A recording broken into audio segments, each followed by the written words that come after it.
How are you all? Alhamdulillah, fine. Today I am here for taking a class, and the topic of my class is features of a group test and especially validity. The course title of this class is language testing and evaluation, and here I am Arvind.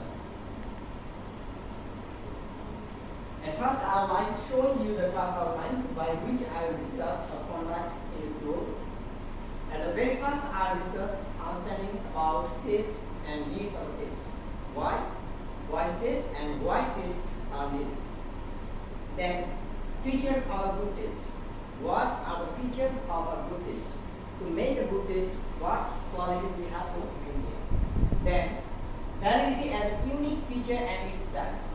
And this is the core or main topic of my class lecture, and then why validity is needed, factors acting in validity, was to make test more valid. And at the last part of my class, you will find a question answer session by which you can find your answers if you have any kinds of query. At first, let's have a look on about the test or understanding about the test. According to Brown 2004, test is a method of measuring a person's ability. That means a test will measure a person's ability, which may be knowledge or performance in a given domain. And especially a test is a formal and systematic. Yes, it is a special point that is a formal and a systematic procedure. In a test, it focuses to collect data or information to measure or determine or examine the learner's ability. It may be knowledge, it may be various types of skills. And what is test in language classroom? It is a fact in language classroom, test is a measuring tool used to determine the learner's proficiency in a specific language, and it may be knowledge or skills. And it can evaluate or it can measure a learner's speaking, listening, reading and writing skills. And it may include vocabulary skills and other types of skills. Then, why tests are needed? Though it's not my topic, but I think that it is important to explain because it will help for you to understand validity more accurately or accurately. Why tests are needed?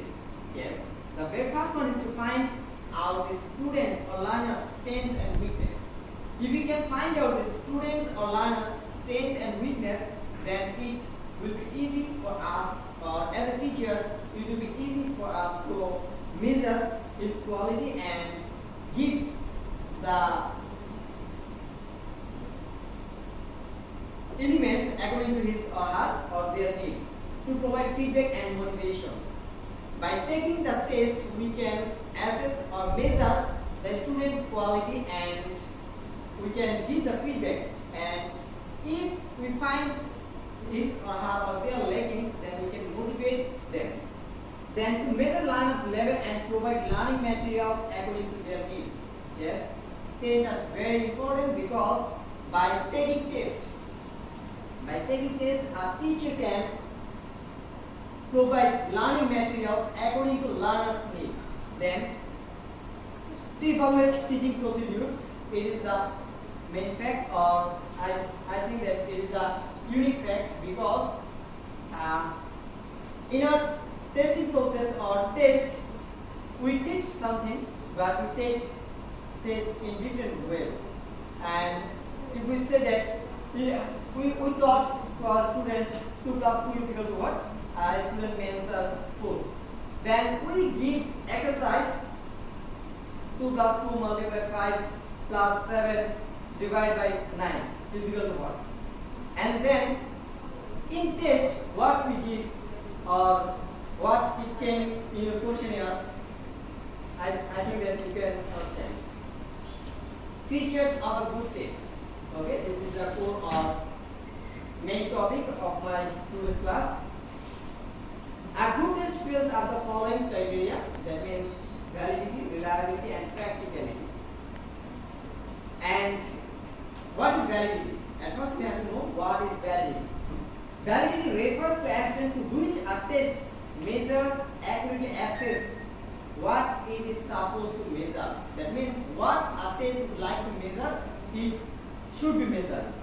Then reliability. It refers to the consistency or stability of a test result. A reliable test should produce consistent results when administered multiple times to the same group of people under the same conditions. That means it will give the same result if it takes 2 times, 3 times, or even 4 or several times, it will give the same result. Then practically, is it doable or not? It is all about cost, time, and resources which you need to conduct a test. Now, validity as a unique feature and its type. The experts generally agree that the most important quality of a test is validity. That means validity is the most important and crucial feature of a test. So let's have a look from where validity, the word validity has come. The word validity derived from the Latin word validus, which means effectiveness. That means validity deals with the effectiveness of the test. According to Anastasi, 1969, the validity of a test concerns what the test measures and how well it does so. That means what test takers or test givers would like to measure,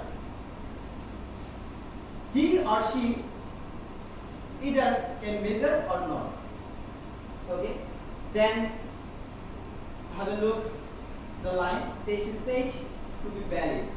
A test will be said a valid test if it measures accurately what is intended to measure. Okay, for example, the result of a vocabulary test may be highly valid to the test vocabulary. Okay, you would like to, as a test giver,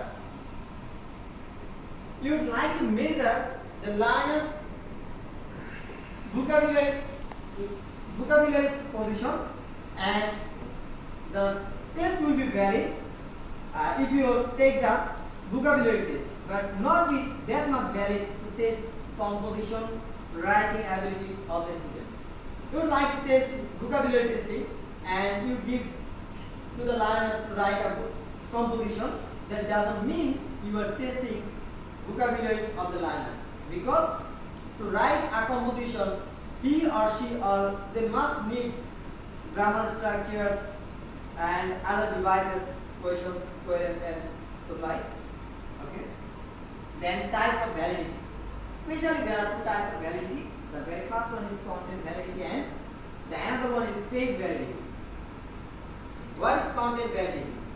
Have you any idea about it? Content validity. Okay. Suppose that in our ELT classroom, our teacher would like to teach us language test and evaluation.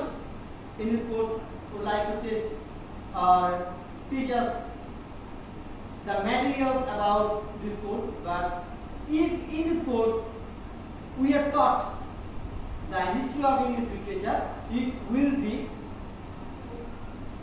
it will not be valid, because it is not the content of this course.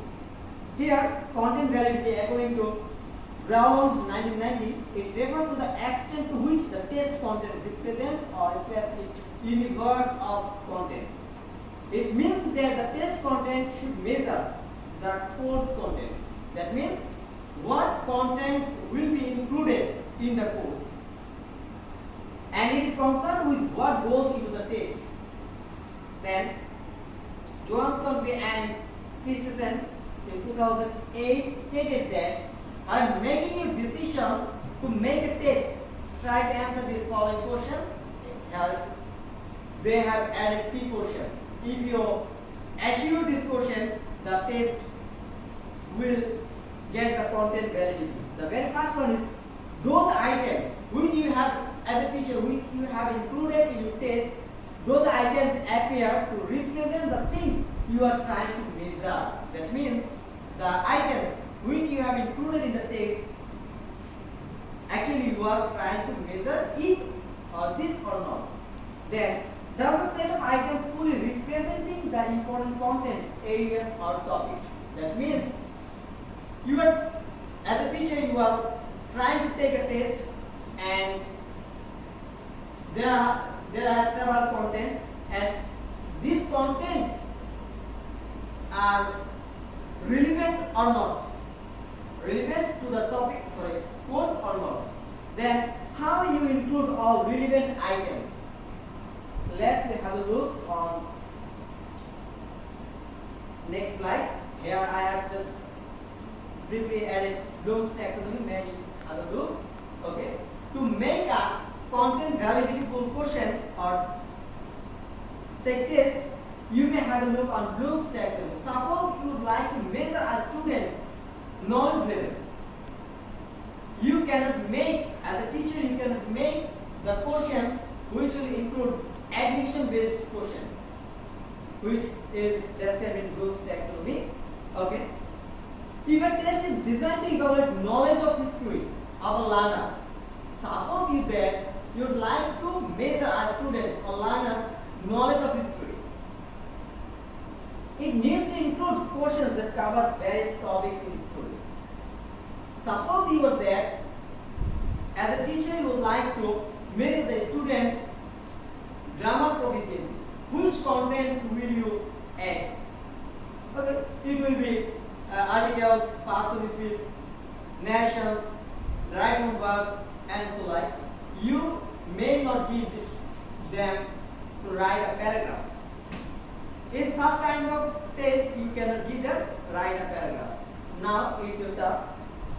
Okay, please take your exercise copy and please read out the task. Suppose you would like to measure English language proficiency of a learner or learners. In question, what items will you add? Please list the items. It's your task and you have to do it here. And time is just 2 minutes. Repeat the question. Sorry? Sorry? Question repeat. Can you repeat the question, please? What items? Here I have added. There is a task for us. A task. Suppose you would like to measure students' English language proficiency. What types of question will you add? Okay. So list items. List items just. You would like to measure our learners, students English language proficiency. To measure English language proficiency, what items will you add in your question or in your test? Just make a list.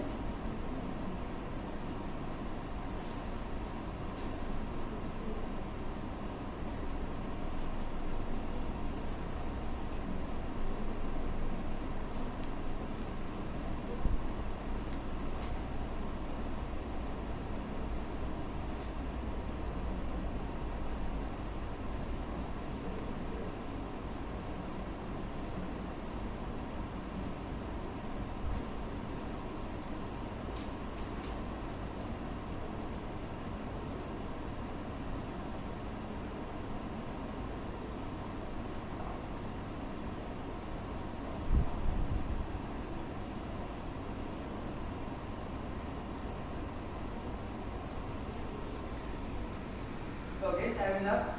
Is there anyone who have completed the answer? Writing skill. Okay, writing skills.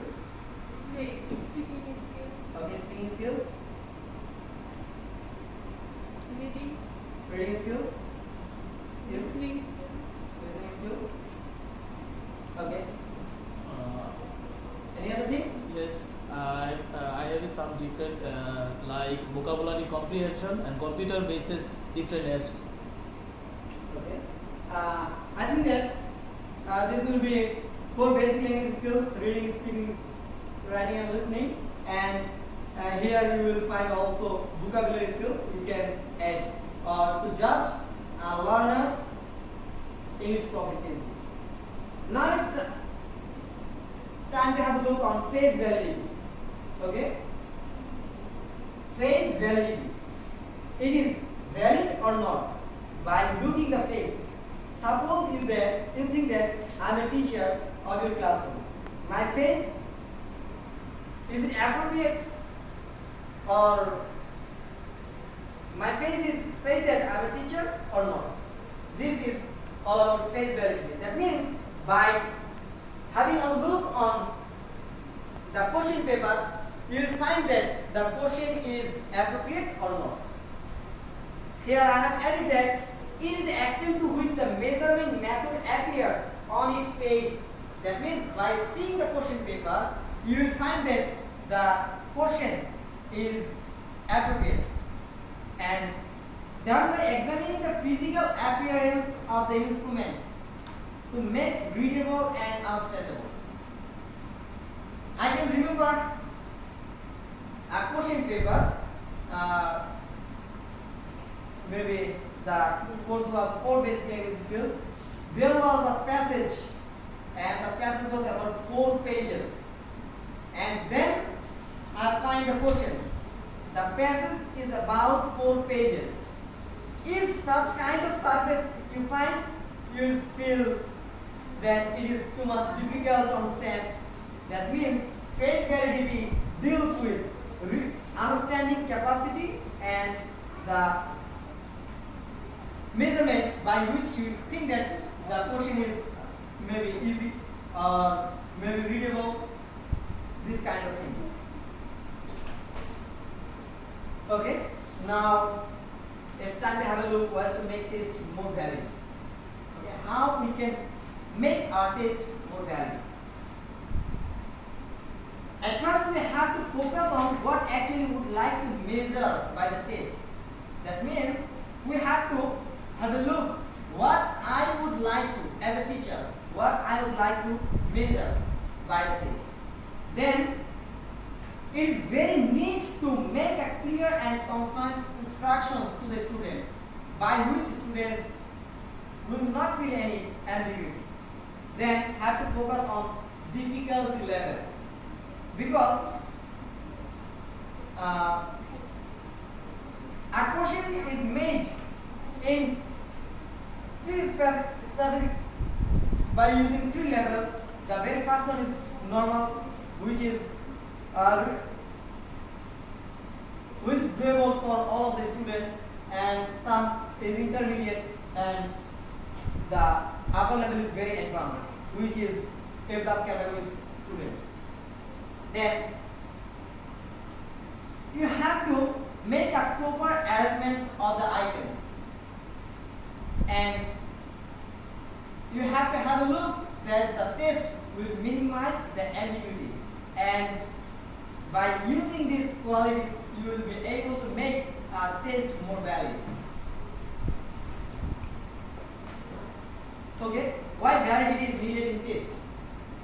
Actually, I don't think so it is too much needed, because in my previous talk it is already discussed in here, but I just pointed out accurate measurement, fairness, predictive power, usefulness, and help to assure quality, because a valid test assures quality.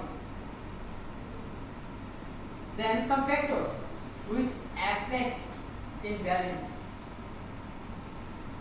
The very first factor is unclear direction to the students to respond to the test, and it included that the instruction of the test is not clear, and it will make the test invalid. too easy or too difficult items in the test. You cannot add, as a teacher, you cannot add too much easy or too much difficult all the items in a test. Inappropriate test items for measuring a particular outcome, which I have previously said that you would like to measure a learner's grammar proficiency. Just you have said him to speak before you in the class just 5 minutes. It cannot be the measurement because you like to measure their grammar proficiency. Then improper arrangement of items, inadequate items provided to take the test, and these factors will affect highly to make a test invalid. That's all today's class. If you have any kind of query, you can ask me.